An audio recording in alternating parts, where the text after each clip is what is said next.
The life of anyone is tough. Getting through day to day is not as easy as some would have us believe.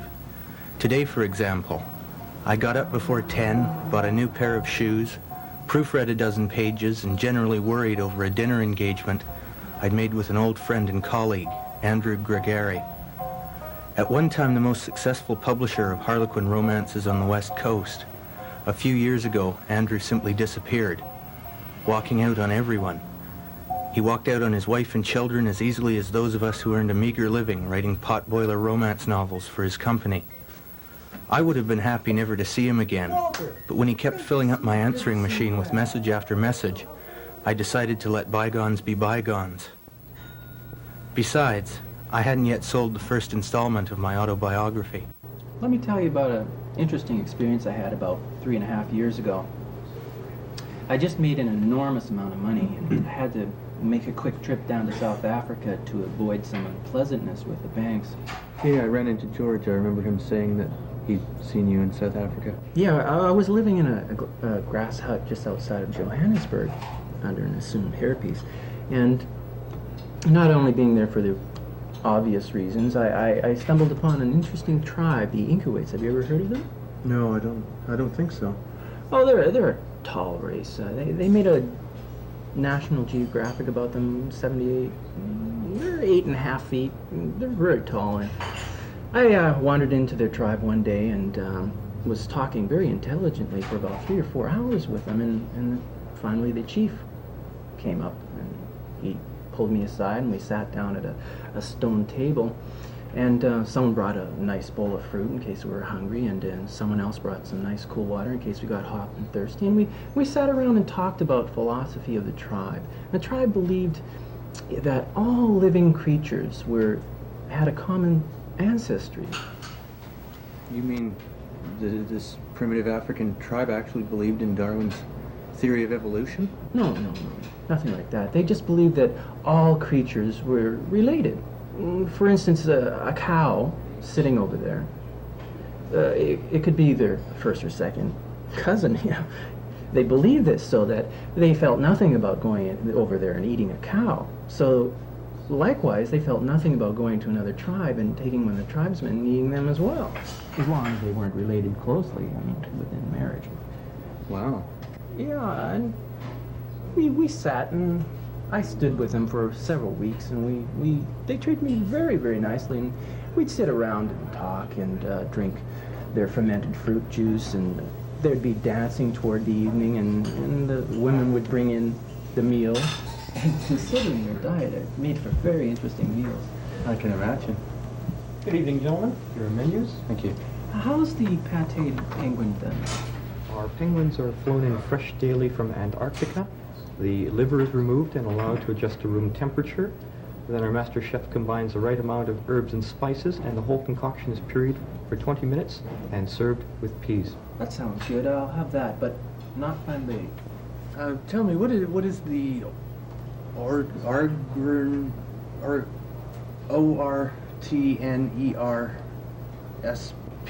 It's lipid swollen mass of cartilage, sir.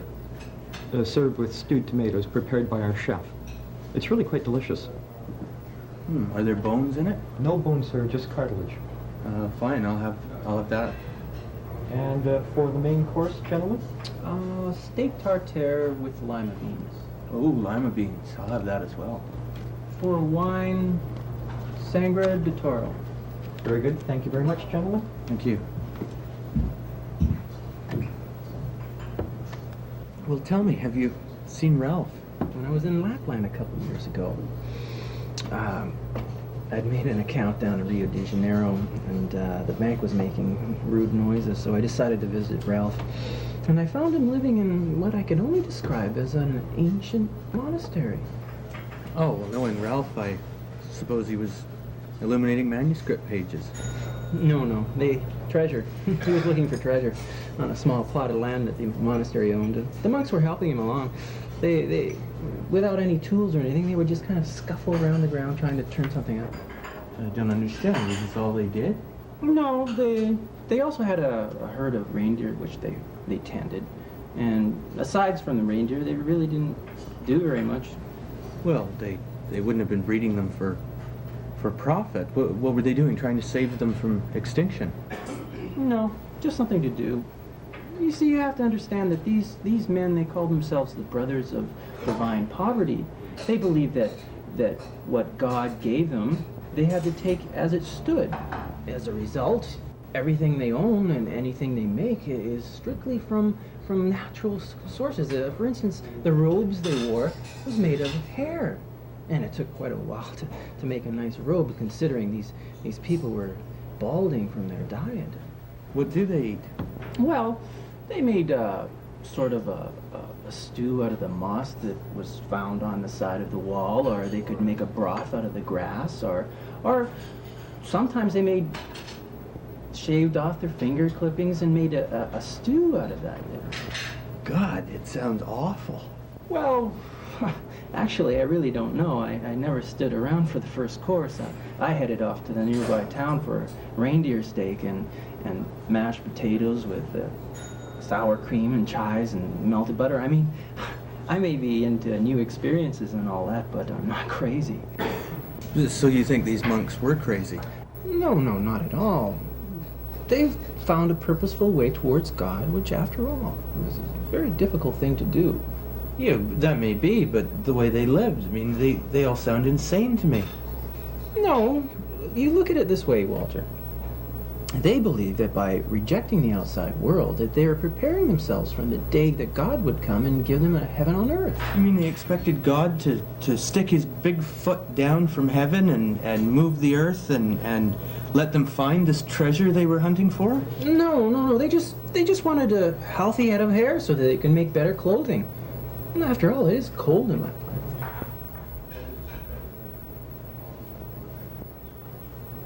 So tell me, what were you doing all this traveling for? Well, not merely to stay ahead of my creditors. Partly. A little. A lot. I tell you, Walter, I mean, the life of a publisher is not an easy one. I became a shell of a man. I was working 7 days a week, 12 hours a day, and suddenly everything became so automated. I mean, I was sitting there a shell of a person that, and I began to think, you know, what's the point of it all? I mean, what is existence? Why are we here?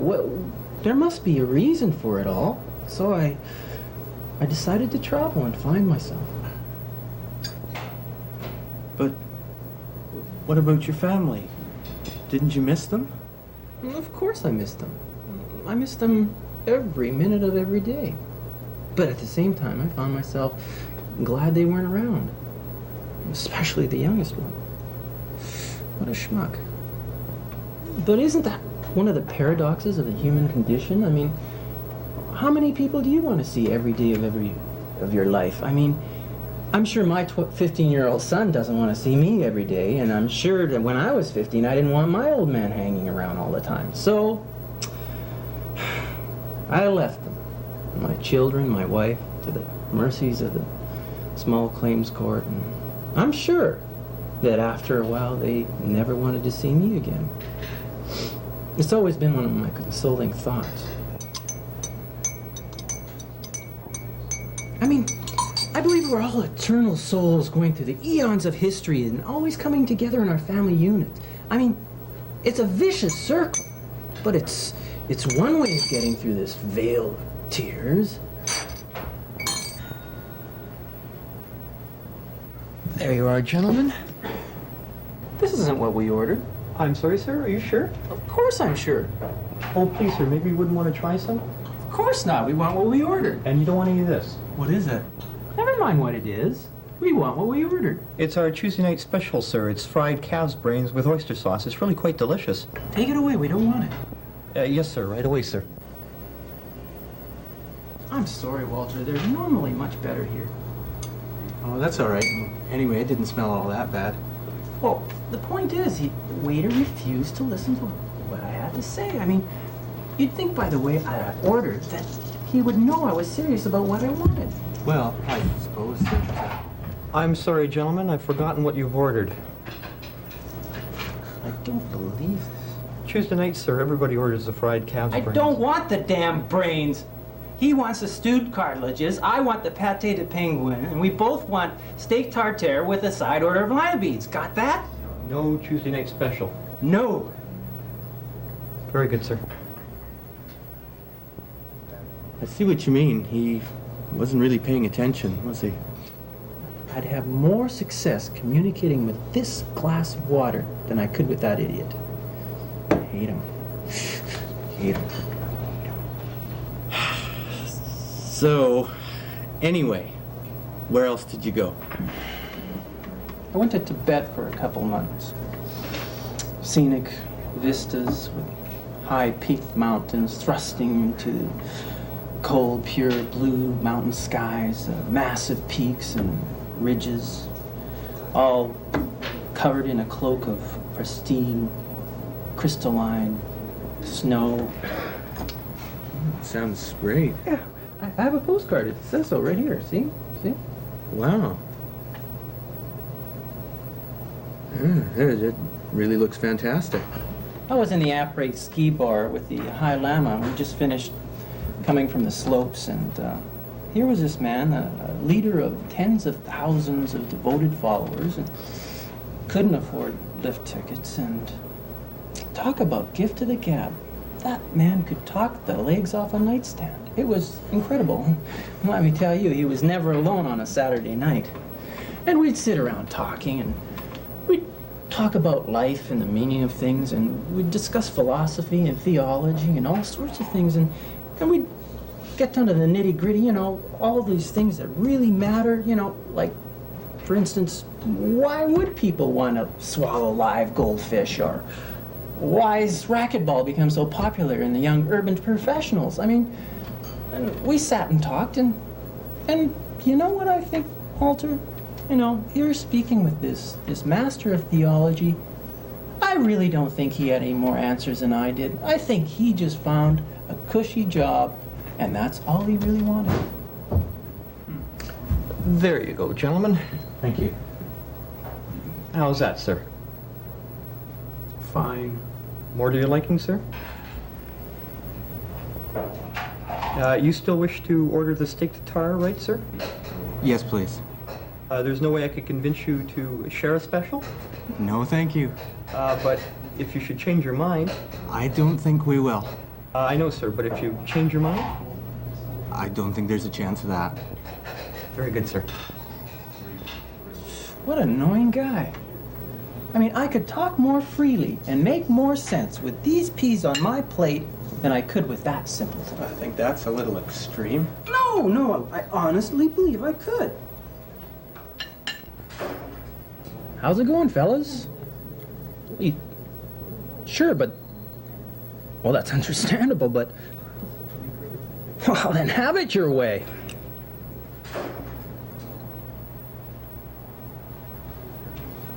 Are you okay? Fine. It was just being obstinate. I mean, taking a lot of rubbish. Who? Peas? Of course the peas. Who else? I mean, there was one smart aleck that was saying how he didn't like to be served as an appetizer. And he was leading the rest of them in a course on how they like to be boiled with onions. I mean... Maybe I should call a doctor or somebody. Well, what's the point? Nobody ever listens anymore. But to more important matters, I mean, I hear you... How's your work progressing? I mean, I hear you're writing an autobiography. Yes, yeah, I am. And it's turning out to be quite the most ambitious thing I've ever done. I'm already up to 1,000 manuscript pages, and I haven't yet reached kindergarten. Really? I thought you were better educated than that. No, I mean, that's where I am in the autobiography. An important task writing one's autobiography. I mean, instead of sending students to school, I think that they should have the children write their own autobiographies. You think this would be better than our present school system? Definitely. I mean, what does the school system do today? I mean, it just churns out automatons for a program job waiting for them in some mindless field. So you think parents should teach their children at home? Well, Walter, I think we just should let the children decide whether or not they want to go to school. You mean when a kid is 13 or 14 years old? No, when a child is 4 or 5. I mean, this isn't the Stone Age. A child of, well, 20 years ago is very different from a child of 5 today. For one thing, he's a lot older. Yeah, well, that goes without saying. But does it? I don't think it's said enough. I mean, just to say that a 5-year-old of today hasn't the right of a 5-year-old 20 years ago, it's absurd. I mean, it just shows you how wrong the whole system is. If we've learned nothing over the centuries of living, is that we start life as a child. I don't understand. This is just absurd, what you're saying. So? Are you through with your plates, gentlemen? Yes. Yes, thank you. Very good.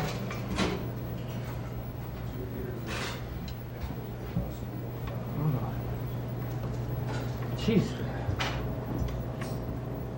You know, they say that travel broadens a person, but you seem a little confused to me, Andrew. Oh, all right, then you tell me what I should be doing. I mean, here I am, a publisher, an editor, and a businessman, head of a successful industry, a mentor to writers and artists alike, and you imply that travel hasn't been beneficial to me. Here you are, gentlemen.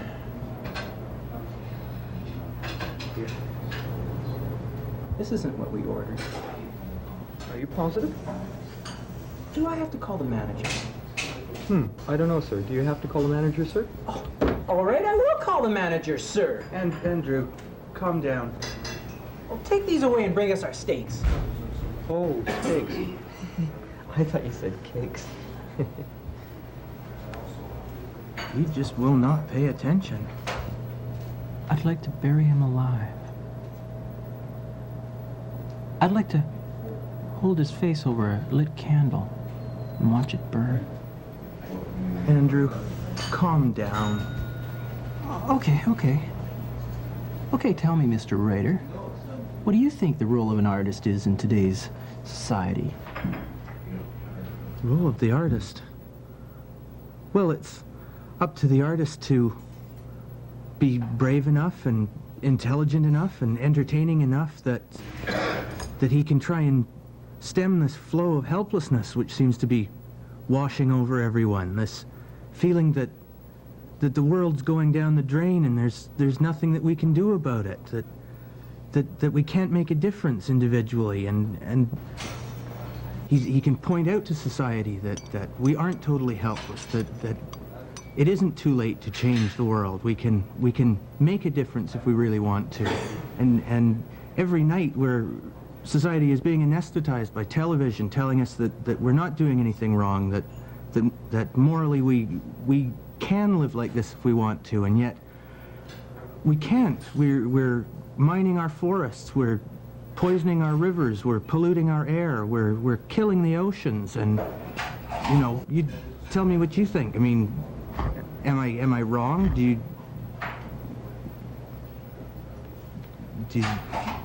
What do you think? Oh, I'm sorry, Walter. Were you saying something? I was just thinking about the cakes and how it might have been a mistake sending them back. Cakes? Walter, life is full of regrets. Okay, gentlemen, I think I've got it right this time. You both wanted the steak tartare with lima beans. That's right. Well, I'm afraid we haven't got any lima beans. No lima beans. Or steak tartare. Or steak tartare. Well, what do you have? Cat's brains with oyster sauce. Yes, sir. All right, that'll be fine. Yeah, fine. Enjoy your meals, gentlemen. You come here a lot, you say? I used to. Oh, it's cold. Is it? Is it supposed to be hot? What do you think? People go around eating cold brains? Andrew, you seem decidedly hostile. I can understand getting angry with the waiter, but why are you angry with me? Aren't you even happy to see me? I'm happy to see anybody that I don't owe thousands of dollars to. You may not realize this, Walter, but I've been under some mental strains lately. I was even put in a hospital for a couple hours. I got some 35mm slides. Want to see? Oh, it looks like a nice place. It wasn't too bad. I'm sorry, gentlemen, I forgot about your wine. Do you still want it? Yes, please. One moment, please. I have to admit I'd forgotten about the wine as well. I hadn't, but I knew if I got up on my chair and started yelling about it, I'd embarrass you. An excellent choice, gentlemen.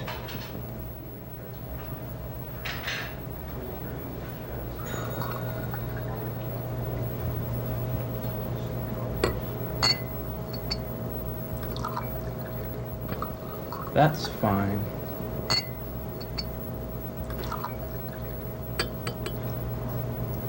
Bon appetit. Thank you.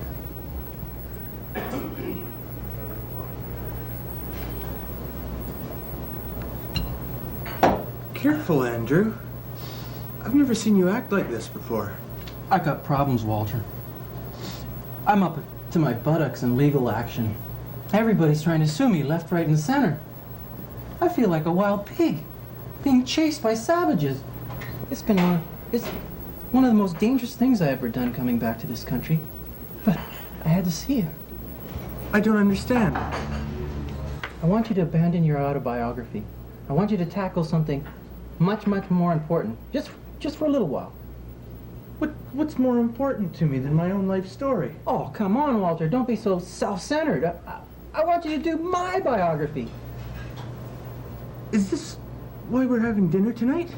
I can think of no nobler task for a writer of your ability than to write my biography in a fair and impartial way.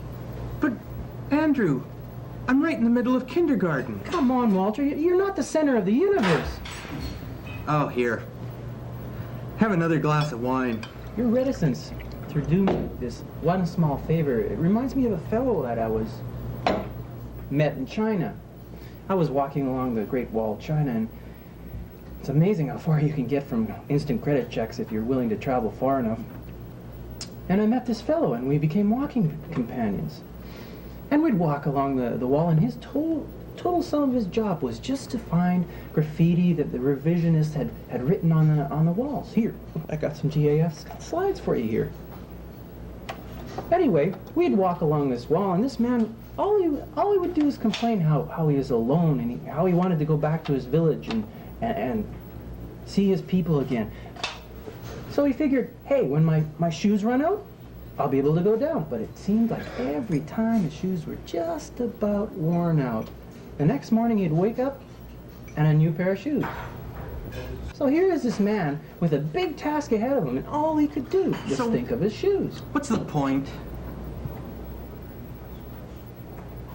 Walter, you think you need a new pair of shoes, don't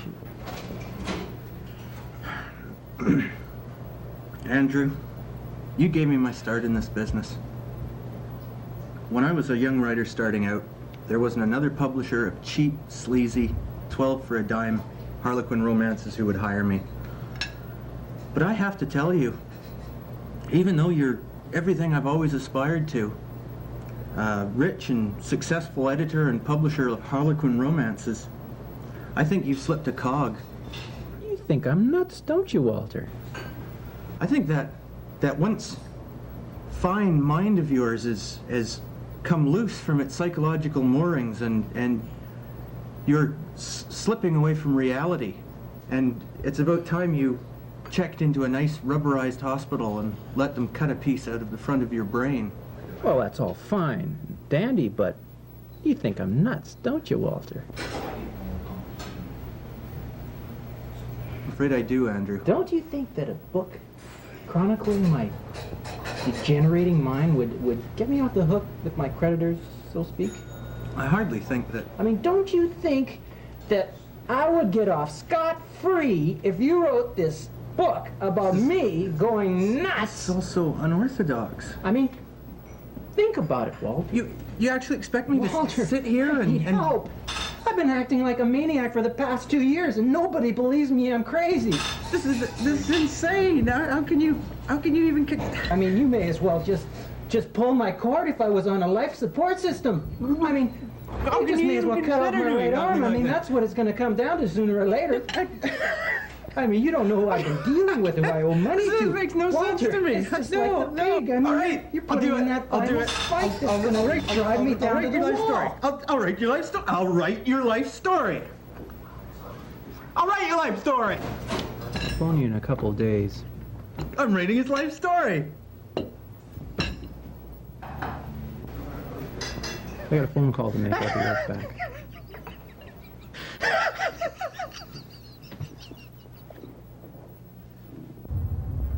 It didn't bother me that Andrew skipped off without paying his half of the tab. It didn't bother me the waiter's reluctance to accept a tip and then accepting it. It didn't bother me the taxi driver circling block after block homeward, because I knew the events of this evening would prove of major significance, artistically speaking, through many novels, chapters, paragraphs, sentences, words, and nightmares to come. Of course, I haven't seen Andrew since. Last I heard, he was off to the bowels of South America, although someone also mentioned Greenland's ice floes. All I know for certain is that I'll never look at a blank piece of paper with the same kind of innocent expectancy.